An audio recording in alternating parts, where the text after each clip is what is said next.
थी बसेला मिथिला के मिल सब हुनकर गुणगान करी।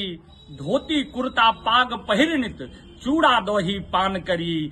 हम मैथिल छी अहूँ छी मैथिल, एक दूसरा के सम्मान करी, एक दूसरा के सम्मान करी। जी हाँ, मैथिली भाषा में देश विदेश के तमाम खबर लऽ कऽ आबि रहल अछि मिथिला टॉकीज। मिथिला टॉकीज पर मैथिली भाषा में देश के चर्चित कतेको न्यूज चैनल वेब पोर्टल संगे काज केनहार हमर सबके अभिभावक तुल्य देशक वरिष्ठ पत्रकार मिथिला मैथिली के लेल सजग रहनिहार अजीत सर जी एकर शुरुआत केला हँ।